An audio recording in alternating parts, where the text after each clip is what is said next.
Àwọn èèyàn ìlú Ọ̀rẹ́ fẹ̀hónú hàn lórí Ọwọngogo epo àti náírà tuntun.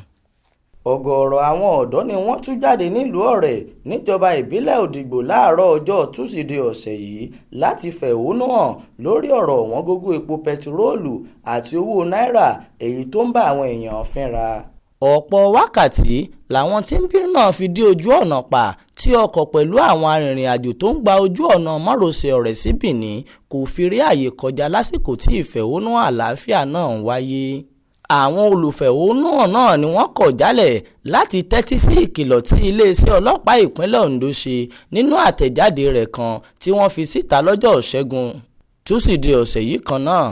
Ọ̀kan nínú àwọn olùfẹ̀hónúhàn ọ̀hún, Ọmọọba Adébáyọ̀ Adéyẹmí ṣàlàyé fún akọ̀ròyìn wa pé ìṣòro táwọn èèyàn ń kojú lọ́wọ́ látàrí ọ̀rọ̀ Ọwọngogo epo àti àìrí owó náírà náà ti kọjá àfaradà. Láàárọ̀ ọjọ́ Ìṣẹ́gun Túsídẹ̀ẹ́ làwọn ọ̀dọ́ kan ti kọ́kọ́ kó ara wọn jọ sí oríta Adégbọlá nílùú Àkúrẹ́ láti fẹ̀hónú hàn lórí wàhálà tí wọ́n ń kojú nílé ìfowópamọ́ kan tó wà lágbègbè náà, ṣùgbọ́n wọn kò tí ì bẹ̀rẹ̀ ìwọ́de náà tí àwọn ọlọ́pàá fi wá tú wọn ká. Èyí ló ṣokùnfà ìpàdé pàjáwìrì tí kọmíṣánná ọlọ́pàá ìpínlẹ̀ Ondo Oyèníran Oyèyẹmí sáré pè níbi tó ti kìlọ̀ fáwọn tó ń gbèrò láti fẹ̀hónú hàn pé ohun tí ò ní ṣeé ṣe ni o, nítorí àwọn kò ní lajú àwọn sílẹ̀ kí àwọn jàǹdùkú kan já ìwọ́de náà gbà mọ́ wọn lọ́wọ́. Olúṣèyẹ Iyèadé ló ṣàkójọpọ̀ ìròyìn náà fún iléeṣẹ́ tẹlifíṣàn Aláròye online. Ismail Adéẹ̀yọ̀ ló kà á sétígbọ̀ọ́ yín.